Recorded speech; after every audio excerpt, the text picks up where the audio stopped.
Todas as coisas na terra passam. Os dias de dificuldades passarão. Passarão também os dias de amargura, solidão, as dores e as lágrimas passarão. As frustrações que um dia nos fez chorar passarão. As saudades do ser querido que está longe passará. Dias de tristeza, dias de felicidade, são lições necessárias que na terra passam, deixando no espírito imortal as experiências acumuladas. Se hoje para nós é um desses dias repletos de amargura, paremos um instante, elevemos o pensamento ao alto e busquemos a voz suave da manhã amorosa nos dizer carinhosamente: isso também passará. E guardemos a certeza, pelas próprias dificuldades já superadas, que não há mal que dure para sempre. O planeta Terra é semelhante à enorme embarcação. Às vezes parece que vai sossobrar diante das turbulências de gigantescas ondas. Mas isto também passará, porque Jesus está no leme desta nau. Segue com o olhar sereno de quem guarda a certeza de que a agitação faz parte do roteiro evolutivo da humanidade, que um dia também passará. Ele sabe, a Terra chegará a porto seguro porque esta é a sua destinação. Assim, façamos a nossa parte o melhor que pudermos, sem esmorecimento, e confiemos em Deus, aproveitando cada segundo, cada minuto, que por certo também passará. Tudo passa, exceto Deus. Deus é o suficiente.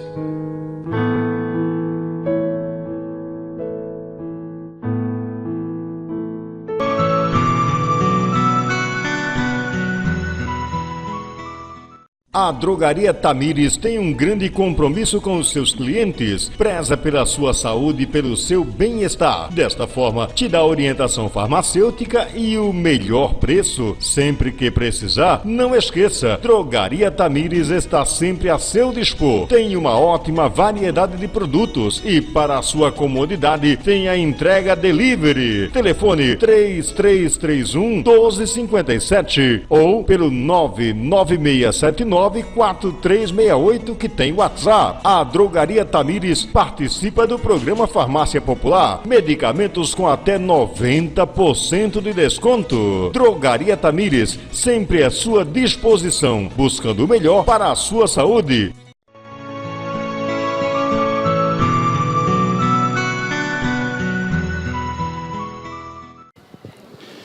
É um prazer estar aqui junto a vocês na nossa última reflexão do ano esse de muito aprendizado, de muito estudo para todos nós.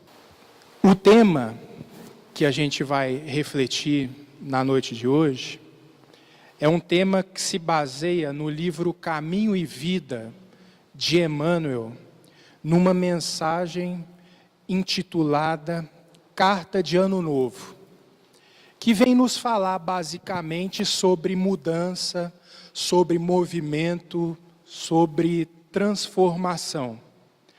Que depois dos 365 dias que marcam o nosso calendário, parece se tornar mais presentes na vida de cada um. Depois que a gente vivencia as experiências ao longo desses 365 dias, parece que um sentimento de movimento mais intenso, de mudança, passa a tomar conta de nós, nas metas que nós lançamos para o ano seguinte, nas reformulações que projetamos para o ano novo. né? Todo mundo aqui envolvido por esse sentimento, creio eu, costuma lançar meta para o ano seguinte, costuma fazer projetos.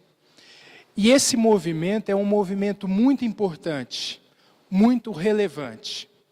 O problema é que, geralmente, ele se verifica em um único dia do ano. A gente costuma fazer uma retrospectiva de nós mesmos, geralmente no dia 31 de dezembro, em que a gente começa a fazer um balanço de nós mesmos, das nossas experiências vividas ao longo do ano. Então, existe um grande inconveniente, porque quando a gente vai parar para analisar o dia 1º de março, o dia 15 de agosto, o dia 3 de julho, vocês conseguem se lembrar do que vocês fizeram nessas datas? Eu não consigo.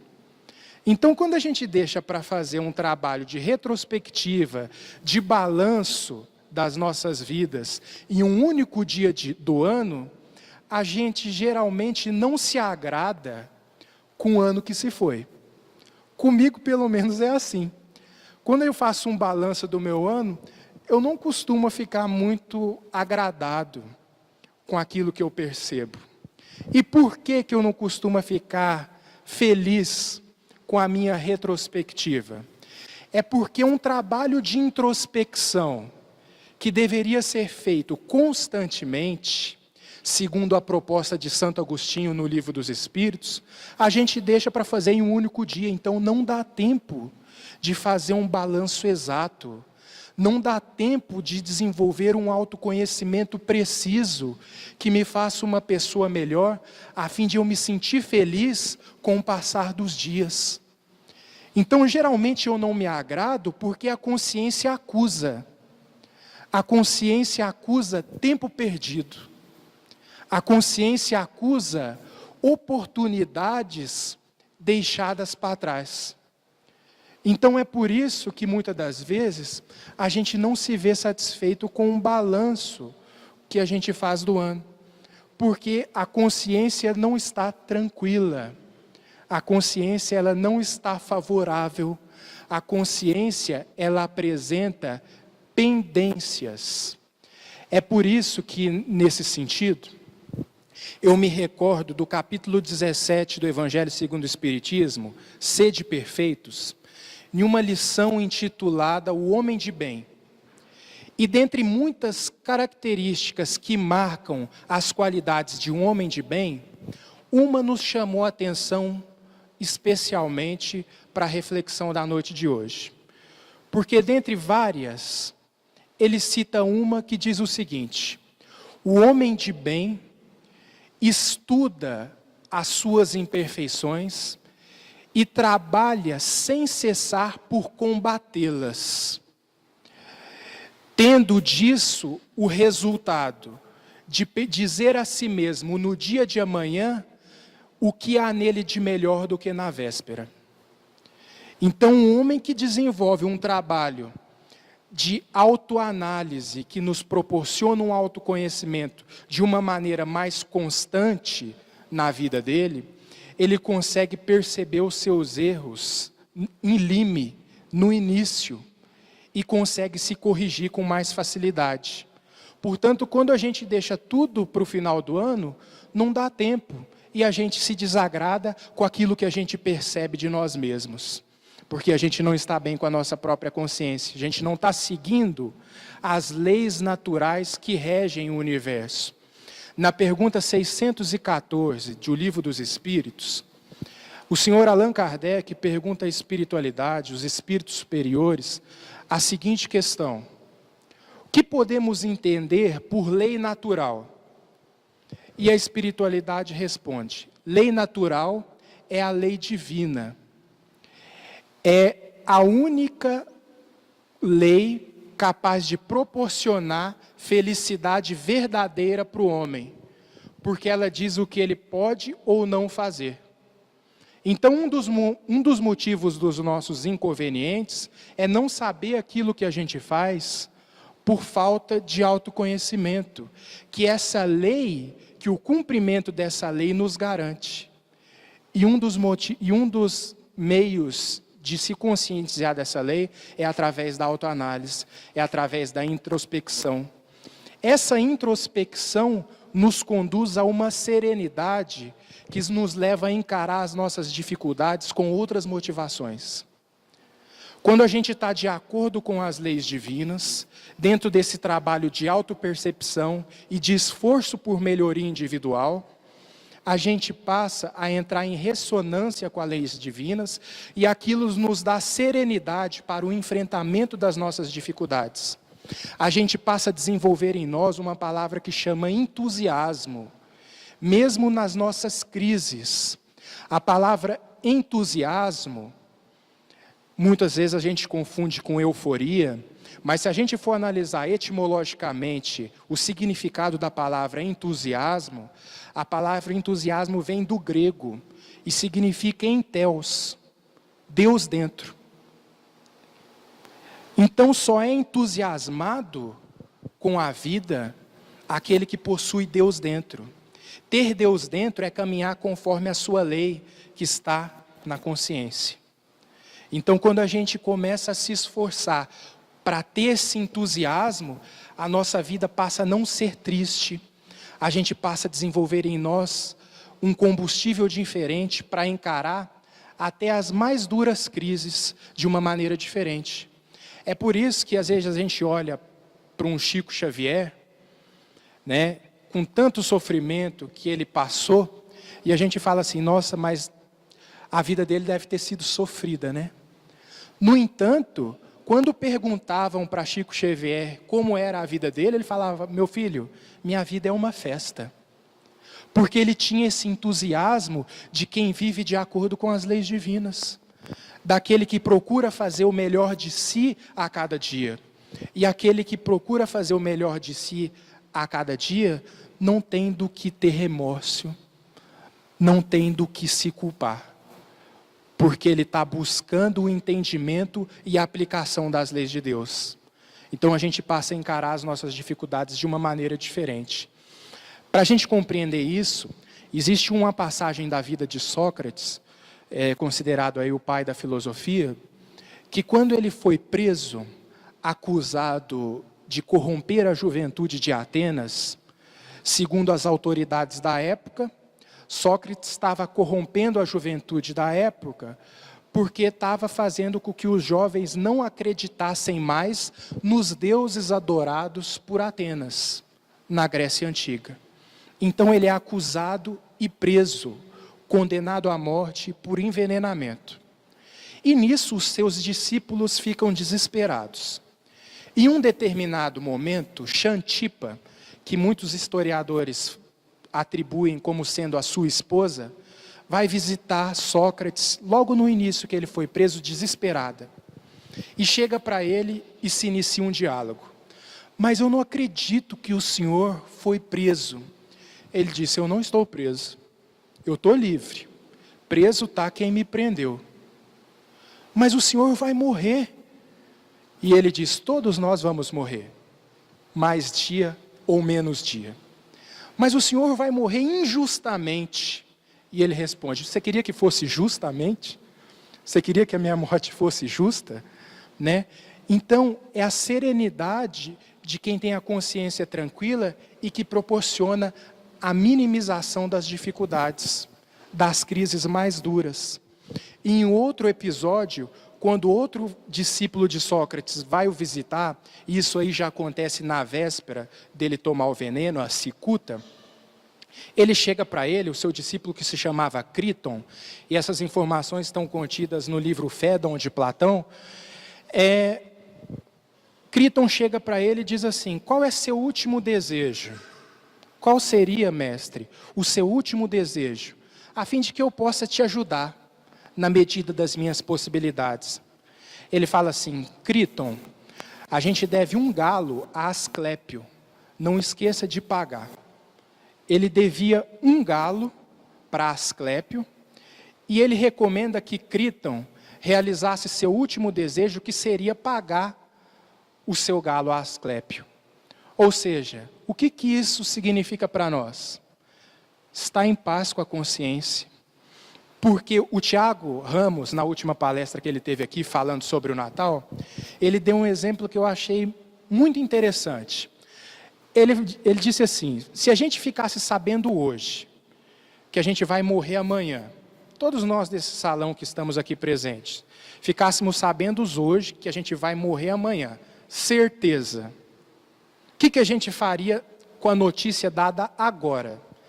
Eu aposto com vocês que não tinha ninguém aqui nos próximos 5 minutos seguintes. Vocês tudo iam sair correndo, procurar se encontrar com os familiares, procurar se reconciliar com alguém, com o tempo perdido, com um ente querido, né? Por que a gente sairia correndo? Por que a gente não ficaria aqui me escutando mais nem um minuto? Porque a nossa consciência não costuma andar em dia. Nos casos de Sócrates foi diferente. Qual seria seu último desejo antes da morte? Paga um galo que a gente deve a Asclépio. Igual Francisco de Assis, quando ele estava regando um jardim, e um companheiro chega para ele e diz assim, o que você faria agora, se você soubesse que iria morrer amanhã? Ele fala assim, eu continuaria regando o meu jardim. Porque ele estava em paz com a consciência. Agora nós não. Como a gente não está em paz com a consciência, a gente tem essa mania de viver insatisfeito. A gente tem a mania dessa transição que representa para nós, o ano novo, a gente se desagradar com aquilo que a gente percebe. Então é preciso com que, além das metas materiais, nas metas afetivas que a gente costuma a lançar para o ano seguinte, a gente também passe agora a lançar metas de cunho espiritual. A gente comece a desenvolver um trabalho de lançar metas de cunho moral. Porque por mais que eu me realize no campo material, por mais que eu me realize no campo afetivo, se eu tiver alguma pendência com a minha consciência, aquela felicidade não vai ser completa. E não existe felicidade pela metade. Não existe felicidade parcial. A gente só é feliz quando a gente também está em paz com a nossa própria consciência. Na pergunta 922 de O Livro dos Espíritos, o senhor Allan Kardec pergunta aos espíritos superiores a seguinte questão. Ele diz assim, a felicidade terrestre, sendo relativa à posição da alma de cada um, ou seja, o que agrada a uns é motivo de felicidade para outros, como estabelecer um critério de felicidade para todos os homens? Antes de entrar na resposta, eu vou comentar a forma da pergunta, que é uma pergunta um pouquinho caprichada, que fizeram para a espiritualidade. Considerando a felicidade terrestre como sendo relativa à posição da alma de cada um, o que representa felicidades para uns, muitas das vezes representa desgraça para outros, como estabelecer um critério de felicidade para todos os homens? A espiritualidade, o Allan Kardec está querendo perguntar o seguinte, o que me agrada, o que me faz feliz, pode não te agradar. Aquilo que para mim me satisfaz, pode não te satisfazer. Então, às vezes, a minha felicidade representa muitas das vezes a sua desgraça, porque os gostos são diferentes. Tá certo? Como estabelecer, então, um padrão de felicidade que seja real para todos os homens? E a espiritualidade, eu falei assim, nossa, depois de uma pergunta dessa, a espiritualidade vai vir com um texto enorme. Mas a gente vê que foi em 2 frases que a espiritualidade respondeu. Uma das coisas que me impressionam nas colocações dos bons espíritos é o poder de síntese que eles têm de passar um conhecimento profundo em poucas palavras. É uma coisa que realmente nos deixa fascinados. Então a espiritualidade responde, esse padrão de felicidade acessível a todos os homens, no campo material, seria a posse do necessário. E no campo espiritual, a consciência tranquila e a fé no futuro. Então a espiritualidade está querendo dizer o seguinte: a felicidade possível a todos os homens na matéria é a posse do necessário. É a posse do necessário. Porque quando a gente fica estipulando metas exorbitantes no campo material, a gente começa a adentrar um caminho de infelicidade. Porque a busca incessante pelas posses materiais funciona como se fosse você tentar matar a sede na água do mar. Quanto mais você bebe a água do mar, mais sede você tem, porque ela é salgada. Então, por mais que eu tenha as aquisições materiais, aquelas aquisições materiais, mesmo que sejam grandiosas, elas vão me abrir possibilidades para outras aquisições. E eu nunca vou estar satisfeito se eu priorizar elas, porque eu sempre vou estar querendo mais. Eu sempre vou estar querendo mais. E mais, vou estar também tendo medo de perder. Então não pode ser feliz assim. A felicidade acessível à matéria é a posse do necessário. E no campo espiritual, é a consciência tranquila e a fé no futuro. A fé no futuro nos conduz a determinadas atitudes que fazem com que a gente desenvolva em nós a consciência tranquila. Então, que tal, para o ano novo, para o ano que se entra, em vez também, claro que a gente também quer trocar de carro, a gente quer adquirir um imóvel, mas que tal, além dessas metas, nós também lançarmos metas espirituais? Para que a nossa felicidade ela possa se estruturar de uma maneira completa, de uma maneira plena. A plenitude, ela só vem quando a gente está completo, quando não há falta. Então é preciso com que nós também passemos a lançar metas espirituais para o novo ano, reformulando as nossas promessas de uma vida melhor, de uma vida mais voltada à introspecção, ao nosso autoconhecimento. Na pergunta 919 do Livro dos Espíritos, Allan Kardec pergunta à espiritualidade qual é o meio prático mais eficaz de se atingir a felicidade possível na Terra. E a espiritualidade responde: conheça a ti mesmo. Então isso vai nos levando a um autoconhecimento. Mas é preciso com que a gente lance metas de melhoria interior. E não só de busca pelaquilo que passa, por aquilo que é estéril.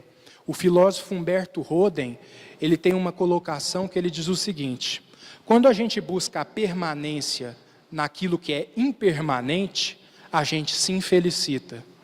Porque aquilo que é impermanente uma hora passa. E quando passar, deixa o vazio de quem depositou todas as esperanças naquilo que é estéril. Então daí surge a importância de nós lançarmos metas morais, lançarmos metas espirituais. Dentre elas, eu proporia para vocês, eu faria a proposta de apenas 3 para nossa palestra aqui da noite de hoje, que seria o perdão, o auto-perdão e o trabalho no bem, e a gente vai comentar cada um deles. Que tal a gente se desculpar com aquela pessoa que a gente não conversa? Que tal a gente se antecipar para com aquela pessoa que não nos apresenta uma afinidade muito grande, e a gente vira a cara, a gente não quer saber de conversar? Que tal ser mais cordial com esse tipo de gente e propor como meta esse exercício de se antecipar ao outro, de perdoar aquele que me fez mal, de perdoar aquele que me feriu? Vamos lançar isso como meta também, né? Porque às vezes as pessoas, eu converso com muitas pessoas que dizem o seguinte: quando chega no dia 30, dia 29 de dezembro, eu gosto de pagar todas as minhas contas para mim passar para o ano seguinte zerado, livre de débito. Não quero passar devendo nada para ninguém, no sentido financeiro, evidentemente.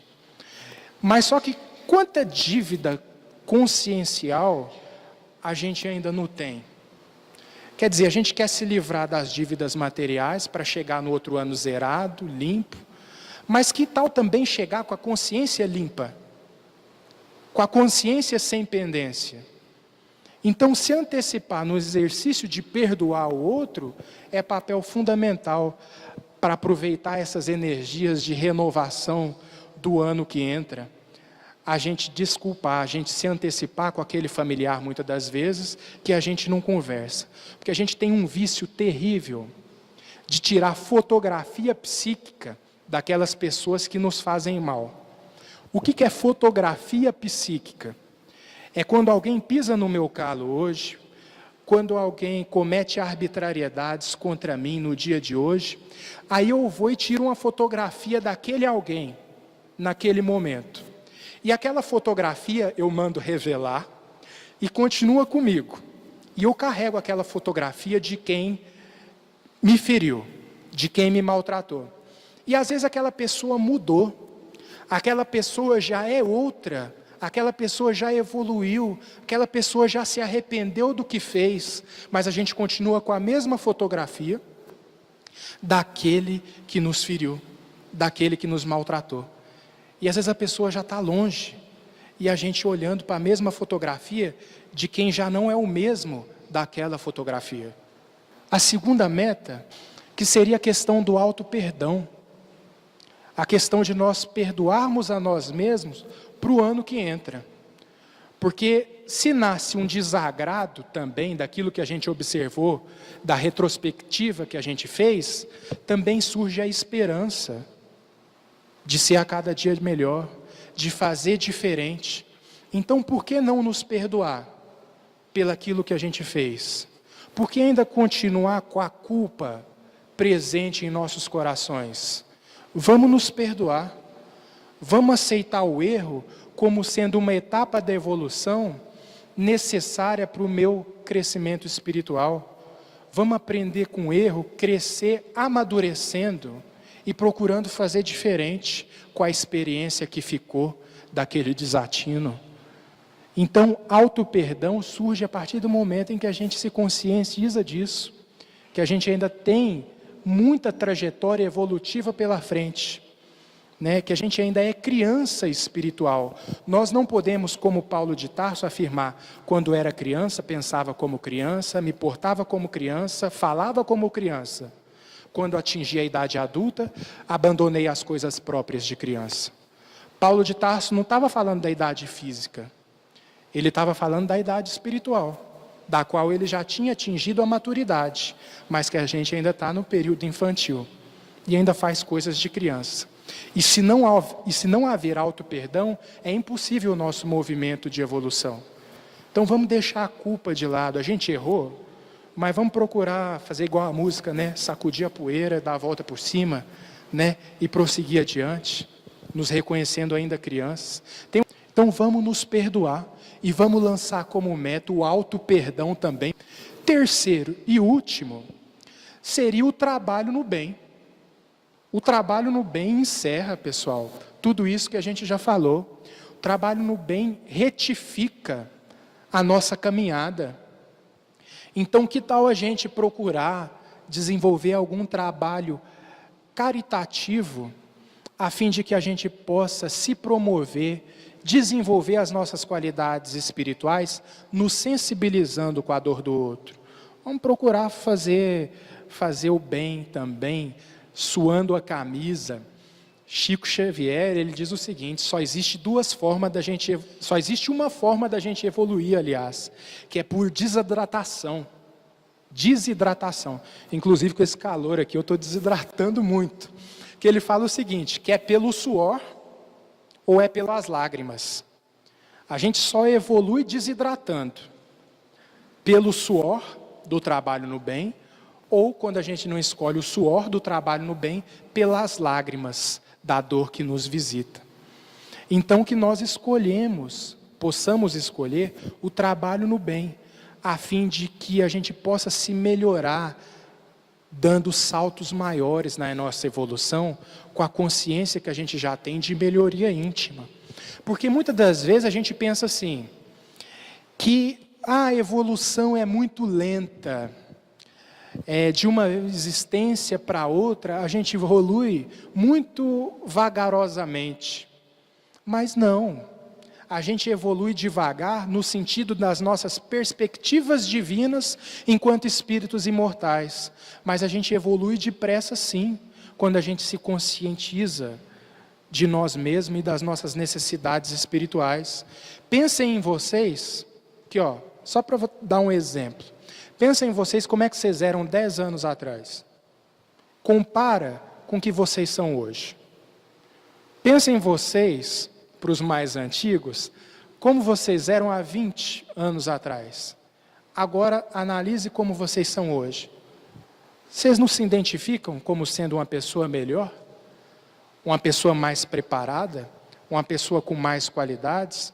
Eu, às vezes, quando eu lembro muito distante, assim, eu até me envergonho, eu falo, como que eu pude ser bobalhão desse jeito? Né? Então, hoje, eu represento a minha edição mais completa, revista, no meu caso, ampliada, né? De que todas aquelas etapas anteriores que eu já vivenciei ontem. Então, o trabalho no bem, ele nos propicia com que a gente dê saltos maiores na nossa trajetória evolutiva.